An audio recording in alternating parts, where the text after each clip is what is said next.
on build of the deck, where instead of Sidisi, you have Siege Rhino, which a little bit less in the way of moving parts. Also, not a bad thing to bring back with Whip of Erebos. Yeah. So they're both playing Obs on Reanimator, but this is still a pretty new archetype. And when you look at the players' builds of this, they're pretty different here. Cedric is taking a more conservative route, trying to beat down on aggro with cards like Doomwake Giant in his deck. That's going to be difficult, though, as his matchup against Mani. If you know anything about Mani, he is not a player who's scared to make bold decisions with his mana base, and that is certainly true today, playing a full 4 copies of Wingmate Rock, as well as some copies of Soul of Theros. And if you imagine the field is going to be very mid-range, which in light of the Players' Championship, World Championship makes a lot of sense, you can get away with more greed in your mana base because you have more time to draw out of it. The linear beatdown decks of the format have really fallen by the wayside. There's not a lot of that going on anymore, and so players can afford to be a little bit greedier with their mana bases. Yeah, turn 1 Thoughtseize from Mani takes care of Fleece Main line out of Cedric's hand. Cedric was on the play. Mani is on 6 cards, so they're on an even number here. As we'll pass back over to Cedric for the second turn. And this is Cedric's first time playing the deck, period, end of sentence. No reps with this thing, so. And this deck's fairly complicated, so you may see some patience from him in his turns. Does not want to mess anything up, especially being on camera with me, part of the calling the match. Yeah, he did have the option to make a turn 2 Satyr Wayfinder there. And it's tough with this mana base, so many things come into play tapped. You see these Temples, Sandstep Citadel. He had the option between a turn 2 Satyr Wayfinder or a turn 3 Courser of Krufix, but he couldn't have them both because those lands coming into play tapped. Turns out there he's going to go with the Courser. There's also no rush to get the Wayfinder into play in this matchup. It's not like he's in the market for attackers and blockers that early in the game, so he can wait until later to resolve that card. The Courser has higher upside in the short term, so it makes more sense for Cedric here to make sure he can get this into play. Yeah, Courser of Krufix is the play for Cedric. It will reveal a Temple of Silence. Go back over to Mani. Mani seems to be pretty heavy full up on lands. He does have a copy of Siege Rhino in his hand, but no play as the Courser will go unchecked. Siege Rhino, an important card, but also not too hard to get off the table. Whip is the real prize of the matchup. Not a lot of ways to get off the table. In fact, Cedric's main deck has 0 ways of removing Whip of Erebos. And on my side, it is also 0. Yeah, they both have a 1 of Reclamation Sage, but they don't have any way to find the Reclamation Sage. It's not a Court of Calling deck, so they really have to mise into it. They do have some copies. Well, on Cedric's side, he has 2 copies of Commune with the Gods. So if he needs to find a Reclamation Sage, he'll be much better at doing that than Mani will. Yeah. But it is an interesting thing about this format. Whip of Erebos all over the place, and decks in game 1 still really not set up to get it off the table. Yeah, second Courser of Krufix from Cedric. He'll attack in for 2. He has Mani down to 15. And when you talk about the late game, you said, Whip is a really important card here. There's some things on Mani's side that I actually would look at, which seem like they're also hard for Cedric to deal with. And what I'm looking at is 2 copies of Hornet Queen and 4 copies of Wingmate Rock. Well, Hornet Queen is still the best card to have in these mid-range matchups. It's not easy to get off the table efficiently, and it's a great reanimation target.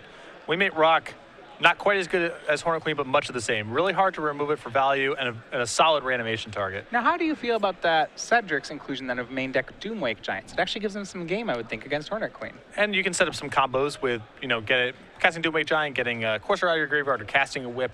I think Doomwake is a reasonable card to have, just in terms of trying to fight the Hornet Queen battles. Siege Rhino is the play from Mani. It's going to bring him back up to 17 and Cedric to 18, so it equalizes on life totals. But the card advantage train here continues for Cedric as he gets a free Urborg off the top, which will gain him up to 20 thanks to the pair of Coursers. That's 2 free cards from the Coursers right now. Though Cedric's still very light on action. Yeah, Satyr Wayfinder. He's going to play that. You see, he waited until he had a land. There's a Landmar Waste on top of his deck to play the Satyr, so that's going to reset the top of his deck. Give him a new chance at drawing something there.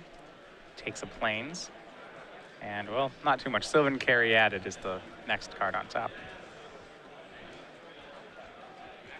That's right, yeah, Cedric with 4 creatures in play now. A Caryatid, a Satyr Wayfinder, and 2 Coursers. Yeah, he has pretty well, his board's developed, but you're right, he doesn't have that haymaker that he might otherwise be looking for. He's got nothing going on. I think his hand is just more mana at this point, so.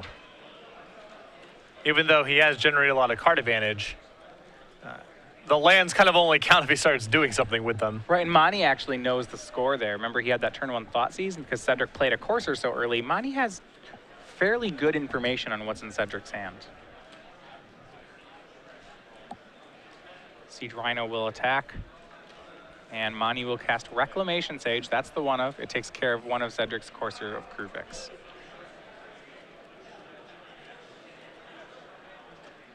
And draws the carry added. Cedric has a Temple on top, so it looks like he'll net another free card here. And this looks to be Hornet Queen. Plays a fetch land, is able to tap it thanks to an Urborg. And there was one payoff waiting in his hand. Like you said, here's this Hornet Queen. That since Monty's deck is the one without Doomwake Giants, I think this is going to be a pretty big prize. For sure. And yeah, as you mentioned, there's no clean way for Monty to get this off the table. He has access to his own copies, but he only has 2, and that's not necessarily an answer. Yeah, that's his best answer. That's his best, I guess, quote unquote, answer to it, isn't it? Yep. Attack from Seder Wayfinder. Monty will trade the Reclamation Sage with the Wayfinder. The Reclamation Sage can't attack at this point, and it serves a use being in the graveyard and being a whip target. So I like Monty taking the trade there. It does look like Monty has his own copy of Hornet Queen in hand, but he doesn't have the mana to cast it just yet. Plays the Seder Wayfinder of his own. It will mill Whip of Erebos and Siege Rhino. Monty opts to take a Temple of Silence. And of note right now, Monty only has 3 green sources. Well, that's enough. But he only has 6 mana, so he's still 1 short of Hornet Queen. We don't know if he has a 7th untapped. So I like this from Cedric. Doesn't want to draw the land at this point, certainly has more than enough mana to function with, so yeah, get a fresh look at it by sacking the Windswept Heath.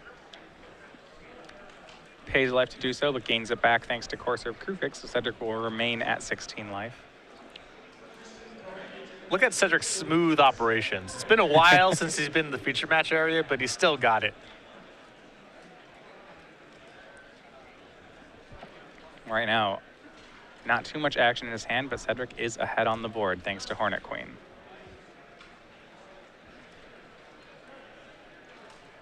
A little uncertainty about Cedric's sports team of choice, as he has on a Cavaliers shirt, a Blue Jays hat, and a Golden State Warriors jacket.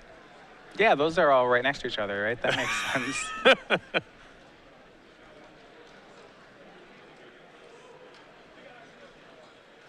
Yeah, I can't link those ones together. They all feature the color blue, so he matches, which is nice. He's a fan of blue sports teams. A man of the people. Doesn't want to be too much on any one given thing. Well, Llanowar Waste is the top card of his deck, so yet another land. But that will be the 4th extra card from Courser of Kruvix if he chooses to play it. And I can't imagine why not. Yeah, that unchecked Courser, it seems to me like the unsung hero of this game for Cedric. Yeah, when you just count up the number of resources each player is working with, it seems like Cedric's ahead even though he hasn't really done anything besides this Hornet Queen. And a lot of that can be chalked up to the Courser. You see there comes the Llanowar Waste, gains life. Yet another land on top. You see Cedric, little smile at that one there. At least that next one will be a Temple. It's a copy of Temple of Silence. But he takes his Air Superiority in. That's 6 damage from Hornet Queen. Does Monty have the 7th land to answer back? Keep in mind, Monty has only got 1 copy of Whip of Erebos left in his deck. He has 2 in his main deck, and 1 got flipped over on that Wayfinder trigger. So Cedric, with 3 whips left in his deck, is better suited to playing a long attrition battle than Monty is at this point. So even if the board's at relative parity, I think Cedric has an edge here, because I believe the first person who finds Whip of Erebos is going to have an enormous advantage. Monty going to go ahead and crack Windswept Heath. Interestingly, he doesn't have to crack fetch lands at this point because of Cedric's copy of Urborg. And if he's taking this much time to go through his deck, has he flipped over all of his planes and okay, never mind. Yeah, to say he has 2 of each in his deck. That is really rough if if he had the option to tap it and then didn't. But he's going to be a Hornet Queen of Mani's own, and it looks like hiding out in Mani's hand is his second copy of Whip of Erebos. So if that's the case, this might be just what Mani needed to stabilize. Yeah. So there's a very good chance Cedric here just offers up a big trade. Yeah, Hornet Queen from Mani.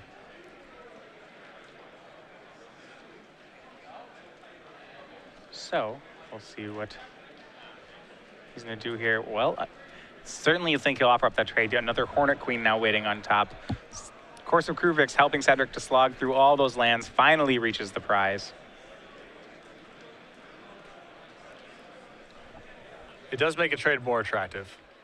The flip side of this is Cedric having access to Doomwake Giant in his deck, and this game settling up to be a long one, means there is an argument for Cedric just letting the board develop with Hornet tokens on both sides and eventually drawing a Doomwake Giant. Yeah, he has Doomwakes. He has 3 whips. He doesn't know Mani's deck list, but it's unlikely Mani has 4.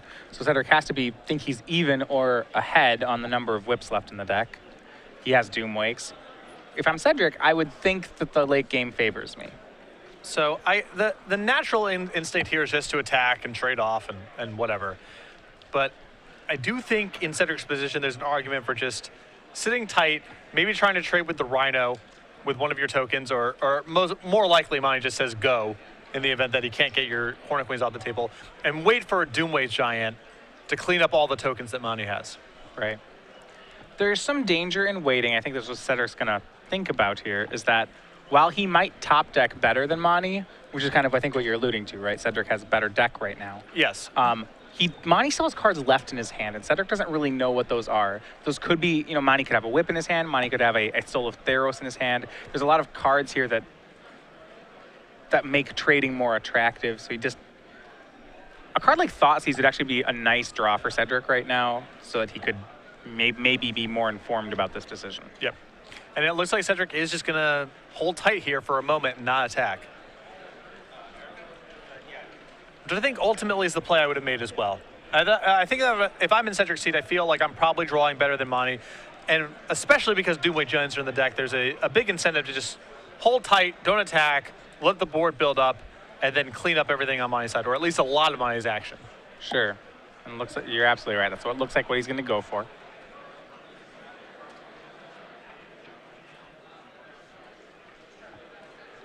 And we'll go back over to Mani's side. Does he want to offer a trade? It's a lot scarier for him when he's at 7 life. Mani will swing Siege Rhino, and if I'm Cedric, this sounds like a whip. So that's a really nice double block there from Cedric too. The reason that he wants to double block in that spot, even though it looks a little bit weird, is because Siege Rhino has trample.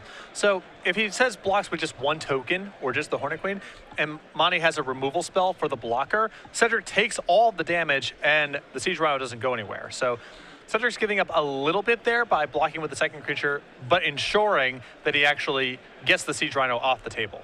Yeah, now there's not too much removal in Mani's deck. He has 5 kill spells, I believe. But you're right, that is ensuring that it dies.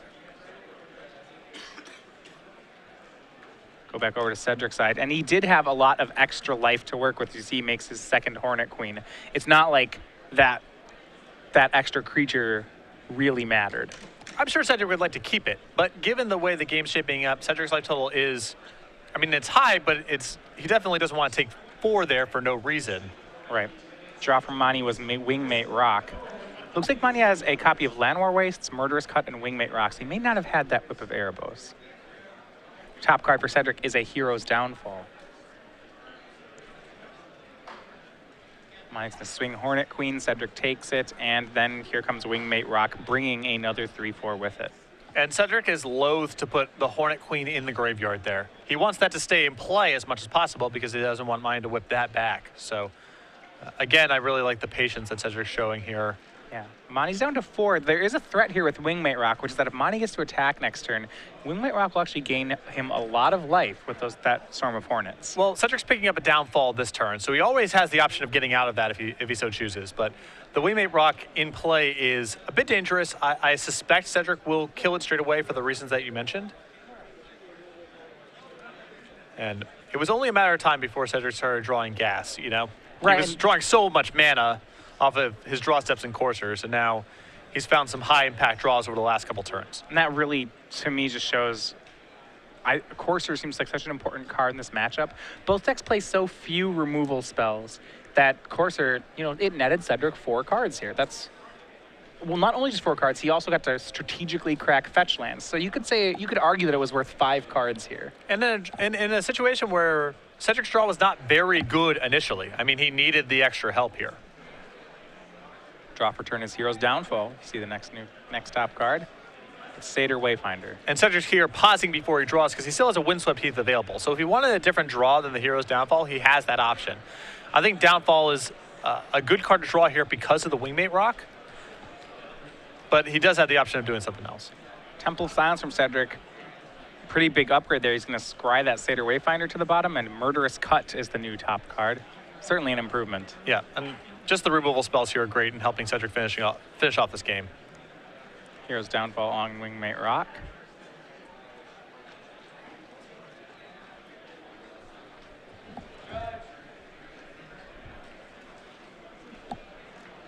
And now it looks like Cedric is to go on the attack. Monty's at 4. Yeah, so Cedric is just being cautious here, making sure that nothing too bad happens on the way back. I imagine he's going to unleash a pretty big attack here. I don't think there's a lot of value in leaving things back on defense at this stage because Cedric can't beat a Doomwake Giant regardless if that happens to be in Monty's deck. So I think he's better served just getting in the damage that he can. Yeah, with Cedric playing his own Doomwake Giants, he has to be concerned that Monty might also be playing them. Now, we know Monty is not. However, yeah, Hornet Queen is so... You can be so confident with your combat math on it, right? Every card just being a Death Touch flyer just gives them this universal ability to trade. It does simplify things. Yeah, it's like, well, they're all going to take creatures with them. Definitely, what's the worst thing that can happen? Alpha Strike here out of Cedric. So Cedric swings with 9 creatures. Monty only... He's looking at his blockers here. He only has 6 blockers. So I was going to say he's going to have to block everything. He's going to Murderous Cut a Hornet token. You know things have gotten grim when that starts to be your play. You see why this is the best card in the mirror match. It's really not even that close. And block everything else, go to 1. Cedric is left with 3 Hornets. Monty with just a Queen. And we'll see what can he hit. And I was going to say it's another copy of Hornet Queen. It's a copy of Soul of Theros.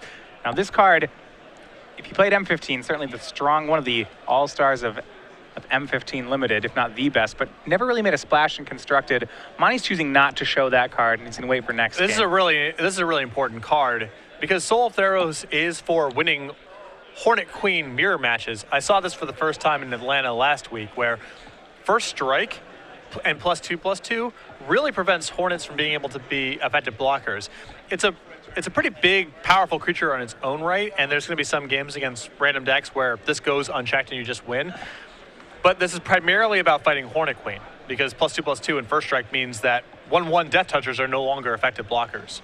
Yeah, this guy has the ability, so he's very expensive in that you have to play him for 6, and you really have to activate him the next turn. But in most matchups, if you can do both of those things, if you have enough time to play him and then activate him, it's very hard to lose from that board state. I would say if you're playing against aggro or in a mid-range mirror, both those plays are excellent. Maybe a control deck can deal with a hit from this guy, but that's about it. Exactly, and like I said, there's all little scenarios that come up where this card's good, and its floor is still pretty high because it's a 6/6 Vigilance for 6 with their powers. But this card is primarily a concession to Hornet Queen. That's why it's popped up a little bit in these Obzon decks, trying to fight people who, whether it's the mirror match, whether it's Sultai, they're trying to beat them with Hornet Queen, which is, in many people's minds, the best way of fighting Obzon Game 1. So why do you think, if that card, I mean, Soul of Theros was an undeniably powerful card. Why has it taken so long for us to see this card in Standard? I think that the Souls have kind of gotten a bad rep in general because they were supposed to be the new Titans. They've obviously fallen short of that. And I think that, there's only so many copies of the card you can play in the first place. Even if you think it's going to be good in the metagame, it's not something you can play 3 copies of because of the mana cost and its diminishing returns. But I think people have started to identify it as one of, in protracted games, with similar tools, which are what the Abzan mid-range or the Sultai matchups are like, it is one of the better ways of fighting Hornet Queen. Maybe the best way. Cedric's analog is Doomwave Giant. It's a card that's pretty good on its own, and it's good against Hornet Queen. So both players are aware that this is the card they need to beat, but they're approaching it in different ways. All right, so I'm going to go to the sideboard. I'm going to start on Mani Davoudi's side. So he's down a game right here. Looking at his sideboard, the kind of cards I would want, it seems like this is truly a Hornet Queen battle. The cards that I'm really excited about in his sideboard are cards like, he has 2 copies of his own Doomwake Giant. He has 2 copies of Utter End to deal with Whip of Erebos. I'd be excited about any of those. And then there's a lot of cards that I think are possible options. I think he wants his last Thoughtseize. He has, and tell me about these ones. Ajani, Mentor of Heroes, Nissa, Worldwaker, Pharika, God of Affliction. These are kind of tap-out good cards, but are they better than cards like Wingmate Rock or Soul of Theros? I think that Ajani, Mentor of Heroes, is very good in the matchup. I question Nissa because attacking on the ground is really hard to do. Generating 4/4s against decks that are playing Siege Rhinos and Hornet Queens isn't always the best thing to be doing. But the Ajani generating a bunch of card advantage, as we saw from Cedric Game 1 with the Corsair Crew fix, the selection that Ajani provides, I think that's definitely coming in. The Nissa I'm questionable about. I think the Pharika is very good here.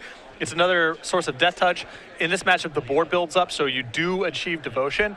And it's a way of mucking up with Cedric's graveyard as well, so his Whip of Erebos is a lot less effective. So the Reclamation Stage, the Doomwake Giants, I think those are great to bring in. Reclamation Stage is another answer to Whip, Doomwake Giant to fight Hornet Queen. The Bio Blights, I think, because of Hornet Queen and the fact that he saw Fleece Maid line are likely to come in here as well. The 2 Utter Ends, the Pharika, and the Ajani. So I'm looking at cards I don't like. 4 Wingmate Rock seems kind of excessive here. Mani played one and it wasn't all that good that game. Can Satyr, Wayfinder, Elvish Mystic, you may not need a full 8 from those guys. And I mean, and I'm gonna say this, like, do we talk about cutting Siege Rhino? I mean, that seems almost sacrilegious for the deck. It's the best, it's so good in Standard right now. I think it's one of the lower impact cards in the mirror match. I mean, Mani had a Siege Rhino and it showed up and attacked a few times, but the game ultimately wasn't about that. I think that you don't need all the mana because the game goes on for a very long time and your elves are not gonna get killed. So you could probably shave out a little bit of that, and I do think you can cut some number of the Siege Rhinos as well. Even though, as you mentioned, it does seem sacrilegious, but in this matchup, it's about bigger and more powerful stuff than that. I would still want some copies in the deck because it's a powerful card, it's good with Whip, but I could see going down to 3 being an easy decision. It does look like out of Cedric's board, he may not have as many tools. He has an Utter End, a Pharika, 3 Drowned Sorrow, 2 Glare of Heresy, a Reclamation Sage, 2 Abzan Shards, 3 Thoughtseize with 0 in the main, and 2 Nissa Worldwaker. I like the 3 Thoughtseizes, the Abzan Charms, the Reclamation Sage, the Pharika, and the Utter End. Much of the same sideboarding. So what's Abzan Charm? That's something Mani didn't have. Why is it so good in this matchup? Well, exiling is very powerful, and it's a good answer to Pharika. The games go on for a long time, so even though 3 mana to draw 2 is not the most efficient rate, I would try to get my hands on all the divinations I could in this kind of matchup. Sure. And the other modes provide utility as well. So actually interesting. So the draw 2, lose 2 is one of the prime choices in this matchup. I think it will come up to make land drops or define your high impact stuff. But the game goes on it's a slow matchup, as we saw. It goes on for a really long time. It took Cedric, 9, 10 turns, maybe more to win that game. In games like that, it's nice to have access to just more card drawing, even if it's not the best rate. Yeah. Cedric eventually won game 1 on the back of the card advantage from Corsairs, and I would want to try to amplify that if I could. All right, game 2 underway. This time both players on 7. Starting out with pretty decent mana here. Both of them have a turn 2 Sylvan Carry added. For Mani, that will turn into a turn 3 Courser. He nets his first free card this time off of Llanowar Wastes on the top of the deck. And you see Whip of Erebos waiting on top. Now keep in mind, post-board, the game has a much different character to it because both players can interact with Whip of Erebos, whereas game 1, we're looking at just the Reclamation Sage. Players can't lean on it as much post-board. There's more Utter Ends floating around. Each player has a Pharika to mess with the other player's graveyard. And so Whip of Erebos is still potent, but probably goes down in value some amount post-board, as it's no longer as untouchable as it is game 1. Totally agree. We'll see what Cedric's answer to this is. And it's almost interesting how you see players settle into this matchup. It's like, so say Mani had an option between Siege Rhino on turn 3 there and Courser trying to net a free card. It's not even clear he would go for the Siege Rhino just because of how much they're settling in for this long trenches fight. Exactly. The idea that Mani plays a turn 3 Siege Rhino, it goes unchecked, attacks Cedric 5 times and kills him. basically impossible. That's not a thing that's happening in this matchup. So I think Monty is better served getting the card advantage set up first and waiting about attacking for turns down the line. And then I think we're going to see just that play out. It's going to be board presence versus card advantage. You see here, Monty is going to play a whip and a tap land, so he has the Courser. That's the card advantage. Cedric did have the turn 3 Siege Rhino on his side, so he has the board presence. And we'll get to see them play out against each other. Now, to be sure, Monty has Whip of Erebos. That will really demand an answer on Cedric's side. At least, probably some turns down the line, at least for the time being. Monty has no graveyard, and as far as Cedric knows, no means of putting anything into the graveyard. So yeah. The whip doesn't have to be dealt with immediately, but in the long term, Cedric does have to answer it. Monty doesn't have any really huge creatures threatening to gain a lot of life. He has a Courser. Yeah.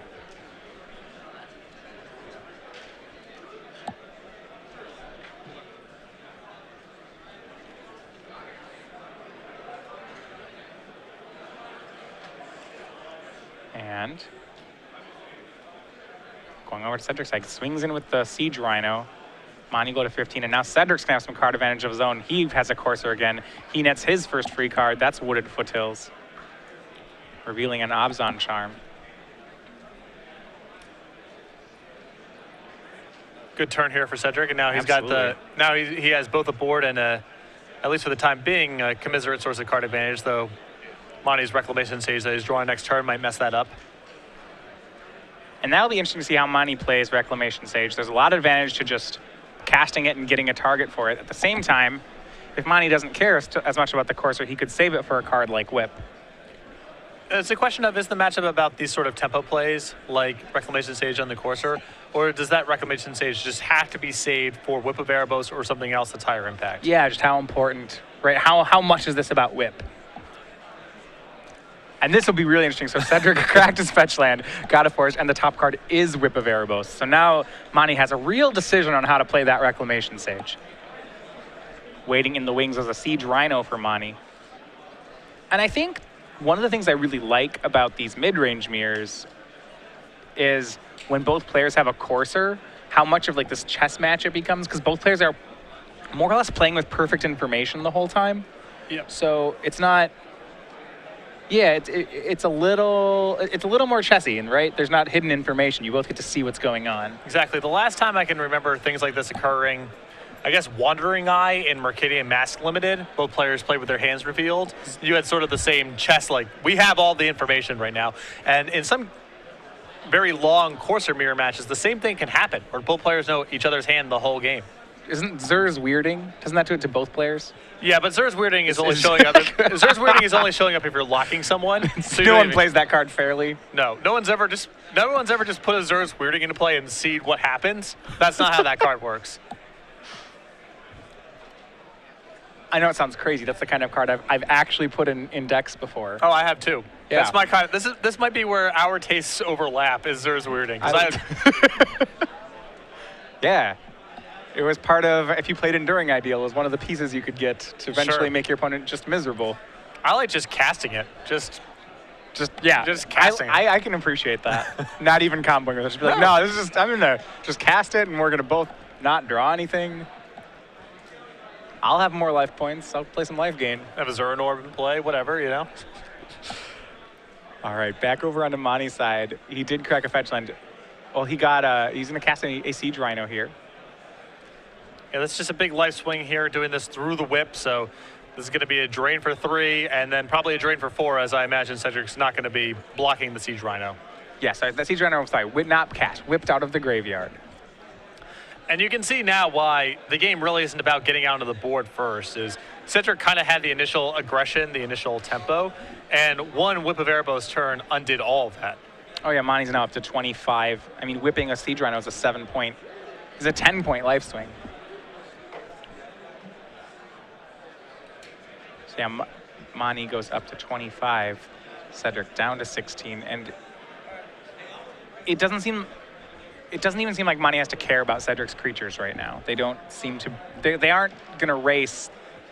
I don't know. They seem like they're playing very fair, and Monty doesn't seem like he's playing fair anymore. Exactly. Cedric needs a trump at this point. So Hornet Queen, or he can make it back into a fair game, right? If he blows up the whip, now we're playing real Magic again. Exactly. Although, keep in mind, Monty still doesn't have a really stocked graveyard. So it's not, the whip is still not an immediate issue. Cedric's weathered the storm of the worst of it for the time being. Now, there's an issue that, but what about this? If Cedric attacks, Monty gets to chump block with Satyr Wayfinder, and then he can whip Satyr Wayfinder to start this chain all over again. He does have the option to do that, but that's really risky if Cedric has some way to blow up the whip. Then he just loses a Satyr Wayfinder. Then you're just down a Satyr Wayfinder. Not that that's worth very much, but it's still... You'd rather have one than not have one. Yeah. Cedric netting another free card there. That's Llanowar Wastes off the top of his deck. And that is one thing Cedric does have going for him. He still has a 6-card hand right now. Yeah. As his coursers have done a great job both games of getting him a lot of extra cards. Yeah. And now Cedric's deploying a whip of his own. And this is the turn that Cedric kind of has to take off. Now it's not a full, he doesn't fully take it off because he gets to gain some life in this exchange here, but. Satyr Wayfinder does chump block. And this is where these Obzon Reanimator mirror matches can get really out of control. So both players are just gaining life. Cedric gonna start stocking his own graveyard. This is his Satyr Wayfinder. It finds a land, it bins a Siege Rhino of his own. And now we'll see if anybody's life total is gonna move. Thoughtseize the draw from Mani. Would have been great a turn before. Right now, it seems like it's almost late to the party. He'll cast it anyway. Sees Murderous Cut, Reclamation Sage, Courser, 2 lands. And Cedric developing the board last turn did not elect to Reclamation Sage the whip. Yeah, Mani's going to Thoughtseize the Reclamation Sage. That doesn't totally get rid of it, as Cedric can whip it back into play to get rid of Mani's whip, but it means that Cedric only gets to cast it once instead of twice. Well, there's some amount of risk if Mani has the ability to blow up Cedric's whip, which he does through this Reclamation Sage. So now, taking care of the whip and the Sage means Mani, once again, is the only player with a whip. He's going to swing with Courser of Krufix. And still has the Wayfinder in his graveyard. So Cedric probably is loath to attack at this point because he doesn't want Mani to put the Reclamation Sage in the graveyard. And if Cedric does nothing, Mani can get the Wayfinder back and get the ball rolling again. He has more sources of pressure, so we'll see here. Cedric drawing Murderous Cut. Now has a lot of good removal. Satyr Wayfinder on top. Once again, removing things in the face of Whip of Erebos. This only buys you time, not really, doesn't move you ahead.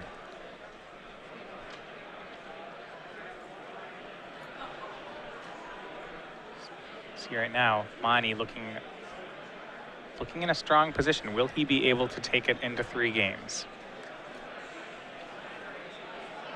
There's still the question of if Mani has any real big thing to do with the whip just yet.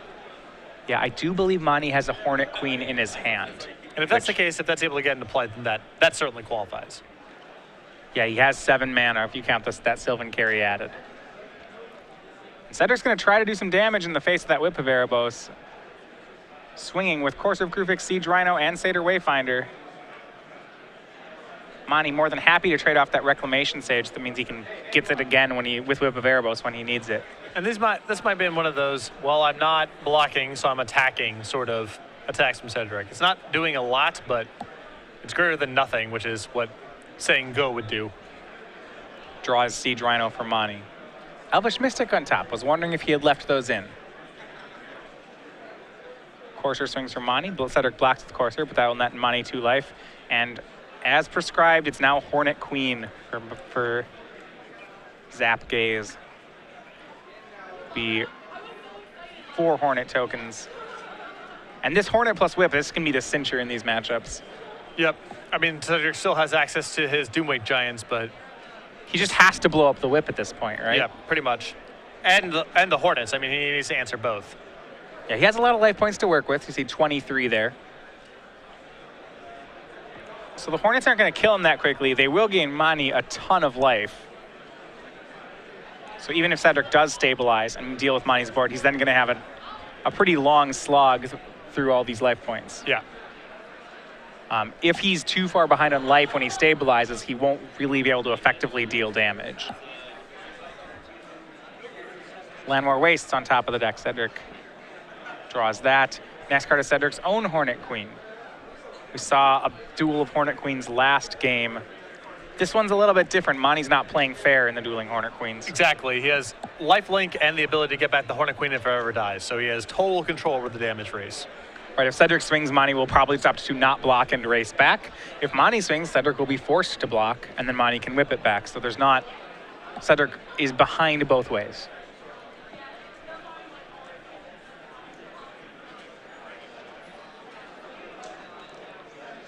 But a land here, Cedric. Siege Rhino will trade with the Hornet Queen itself. No hesitation from Mani to offer up that block. You see Cedric does not want to lose Siege Rhino. He's going to murderous cut the Hornet Queen before damage, so the Rhino will trample over for 4. And this is the sort of play I alluded to before of the single block against Siege Rhino occasionally being a little risky. Mani doesn't really care about taking that risk because he has so many resources to work with, and if the Hornet Queen goes to the graveyard, who even cares? Great. But Mani might even want it there. Well, he did from that block. 4 Hornets will swing Cedric down to 21, Mani up to 22. Siege Rhino from Davoudi.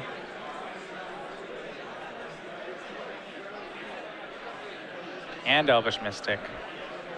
Are there dangers of overcommitting here? We've talked a little bit about Doomwake Giant being in Cedric's deck.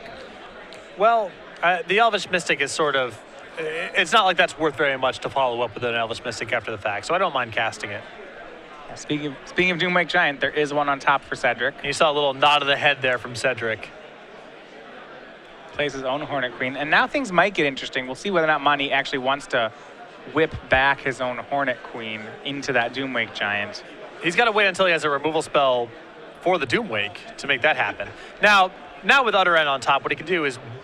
I guess he's going to mill it. Not interested. You see milling into Soul of Theros.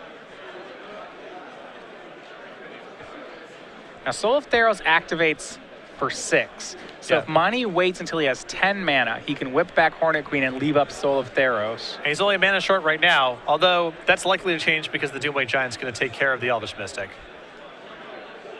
The Hornets attack. Siege Rhino joins the Hornets in attacking. Now, is there a chance here, looking at this board, because of Doomwake Giant, do you think, can Cedric power through this whip?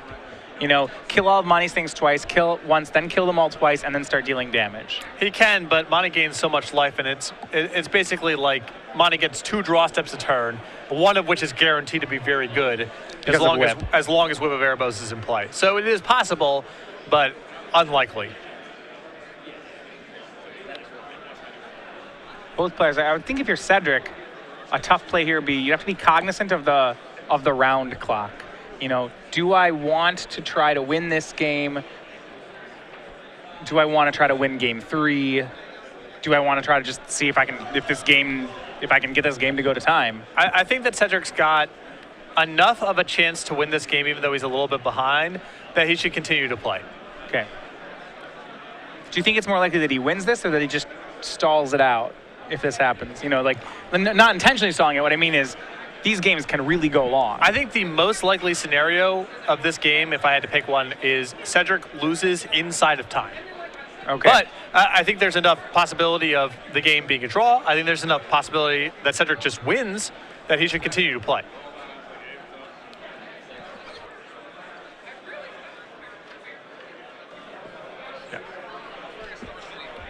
Yeah. All right, Doomwake Giant was cast there, and that's the play we were talking about. Mani not wanting to lose his team flash, well, use the graveyard ability on Soul of Theros to one-shot, give his team +2/+2 and lifelink. Now that's only a small reprieve. As soon as Cedric finds another enchantment, Mani's gonna lose his team.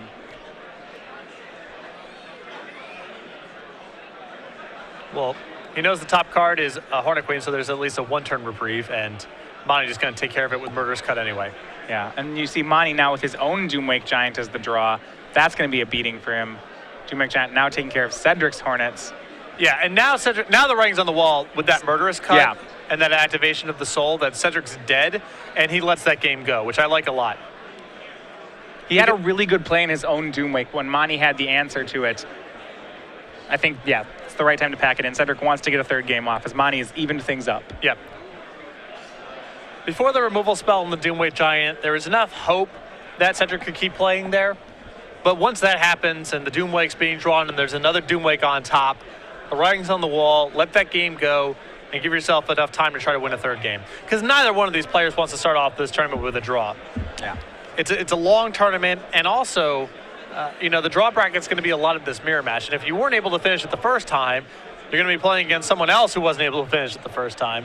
Yeah. And then your draw might get another draw, and your tournament might be over before it even gets started. So, one thing, these mirror, there sure are a lot of creatures in play in these matchups. Just cluttered on both sides. But very few of them actually matter, so it helps to simplify the board a little bit.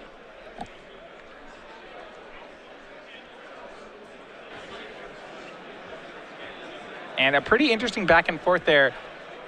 It still seems like the fight is about whip at the end of the day. It's because at some point we thought, hey, maybe Cedric can power through this whip, but it does seem in the end the whip deck got it. The player who had the whip generated enough advantage that it didn't matter that Cedric was getting cards off the course of Krufix. Well, I mean, I guess it did matter, but the whip was able to overpower all of that. Cedric's draws, I think, were a little bit better creature-wise, but the fact that Mani was going to draw everything twice ending up being the more important part. You had to take a turn off to cast the whip in a lot of spots, and sometimes you don't have a stocked graveyard. And on the other side of the table, it can look like you have a chance to win the game fighting fair, but that's rarely the case. Unless someone really finds nothing at all to do with the whip, the person with the whip is eventually going to take the game over, and a lot of that has to do with the lifelink clause. It just gives you enough of a buffer to generate a graveyard that can start churning out some really good stuff. And you see here, players both diving into game 3 here. Cedric starting on Sandstep Citadel. Mani fetches into Forest for Elvish Mystic. Mani's deck does have, there's some interesting choices here. Mani's deck does have Elvish Mystics, for example. Cedric's has none. He's playing in the main deck, some cards like Fleece Mane Lion. He actually instead has some Commune with the Gods in his deck. Satyr Wayfinder milling 4 cards, does not find a land. And Mani will start with a Courser of Krufix here, revealing Thoughtseize. Early on, it looks like the advantage is over on Mani's side. Oh, definitely. Thoughtseize on top. Cedric effectively mulliganing here with that Wayfinder not finding anything. And this Courser might start generating a lot of an advantage here. Well, good news for Cedric, he has his own Courser. It'll show Hornet Queen, so now we're into those perfect information wars. With this Thoughtseize, Mani will get to know all of Cedric's draws, and he'll get to plan accordingly. Mani +1 card off his Courser, gets a lot more wastes. Sylvan Caryatid on top, we'll see a Thoughtseize from Mani. Cedric throws down there. Satyr Wayfinder, Hornet Queen, 2 lands. That's going to be an easy choice. It's Hornet Queen, leaving Cedric with virtually 3 lands. Satyr Wayfinder will let him dodge a bad top deck because of that, the Courser of Krufix. Shows a lot about the power of Hornet Queen here and how slow the matchup is, that Cedric has nothing going on. And 3 lands in play. Yeah. It takes a 7-drop. Over something that can really grease the wheels, like something that can help Cedric get a better graveyard, another land drop. Cedric is going to get a good land drop here. He drew a land. There was a land on top, not really what he wants to see, but he's going to play it for free with Courser, scry another land to the top, to the bottom, and finally works his way towards Siege Rhino. And look, that's the power of Courser right there, right? Cedric had 3 lands in a row, and after drawing one of them, he was able to get through the other 2 without using another turn. Yeah, and it makes these mirror matches, the 59th to 60th cards that you add to your deck matter a lot because you see so many cards.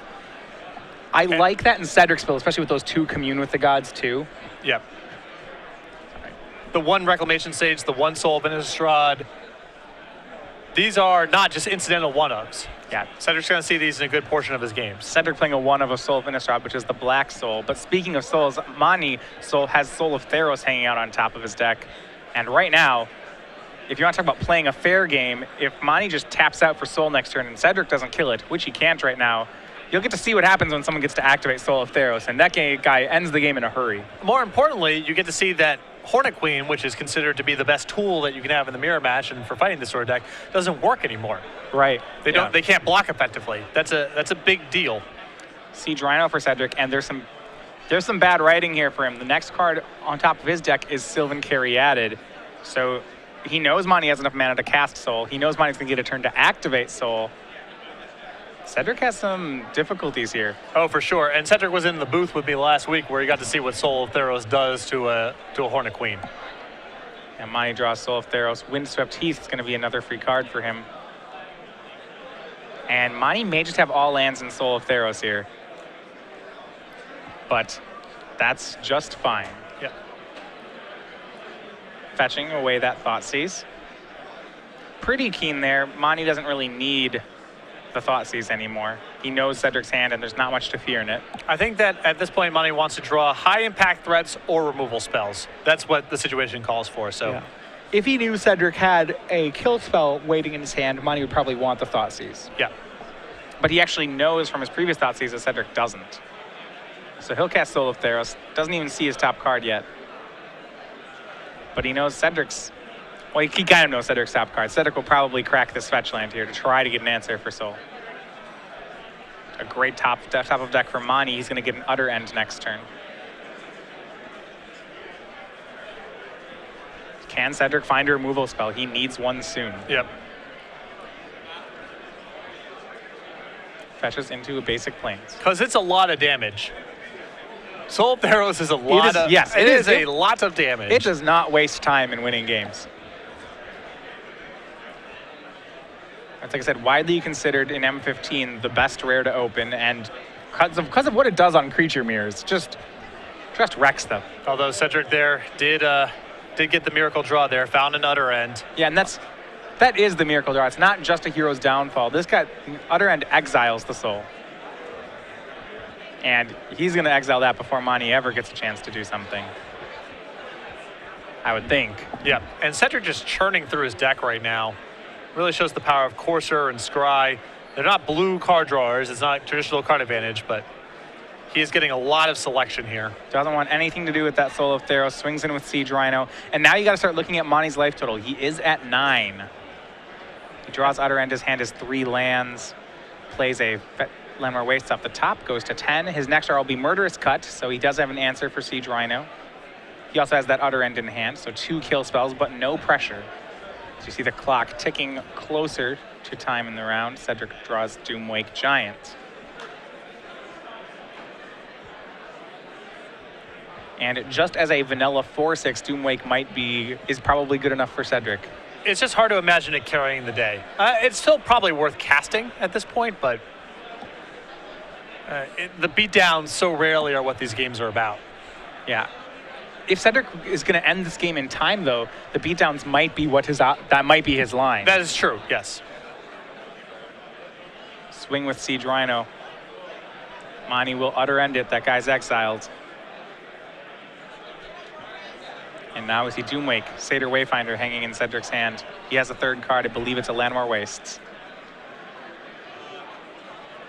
We'll start with Satyr Wayfinder, it looks like. Maybe he'll find a different land. You see Whip, Caryatid. This time the Satyr almost bricked a 2nd Wayfinder, but on the last draw he got Landmore Wastes, and Murderous Cut will be his draw for next turn.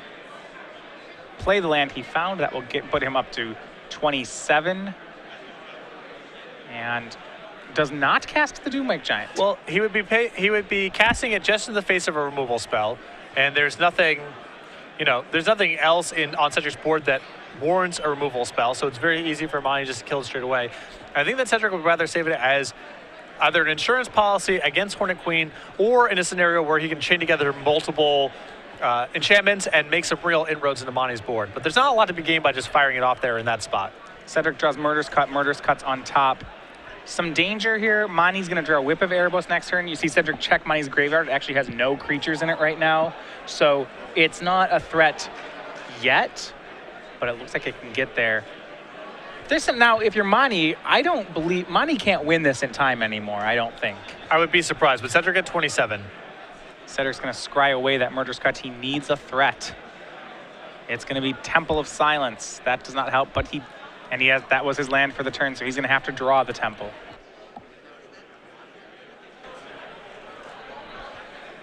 And Mani draws, gets a land, Elvish Mystic on top. No threats for him, but he'll play Whip.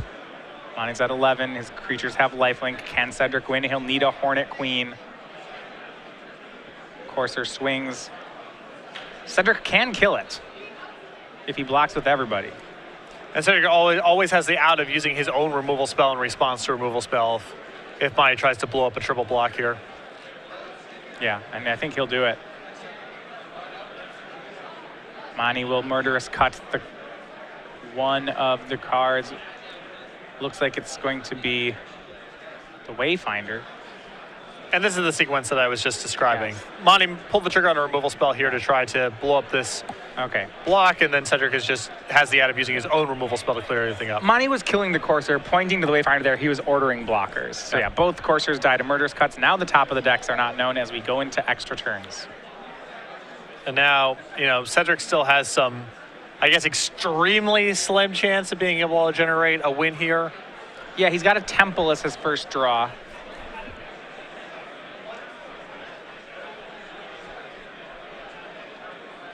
Doomwake Giants in his hand. He can Doomwake. At this point, he may Doomwake to kill the Elvish Mystic. He's gotten the removal spell out of Mani's hand. I think he has to, just because of how few turns he has to win. It just depends if you feel, I guess at this point, Cedric basically has the draw sewn up as the floor, so he can try to get greedy and go for a win. Yeah, I don't think there's much risk in it. He looks at Mani's graveyard.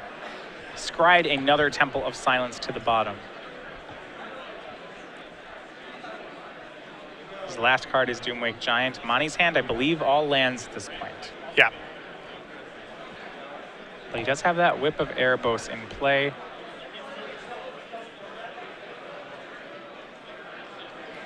And maybe it's not Doomwake Giant time. He's going to just swing the two Zeta Wayfinders. Mani will trade. What do you think he's holding the Doomwake for?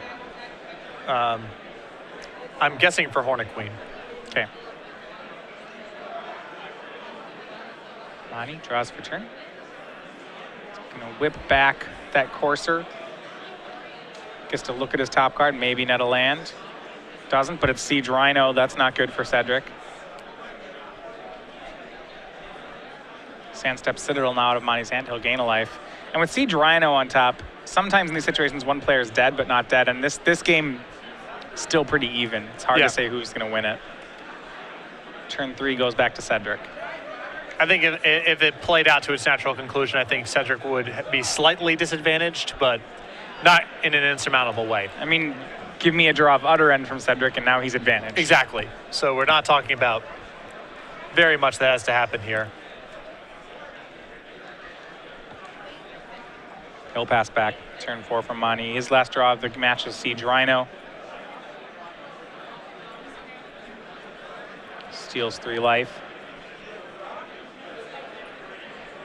Doomwake Giant, the top card.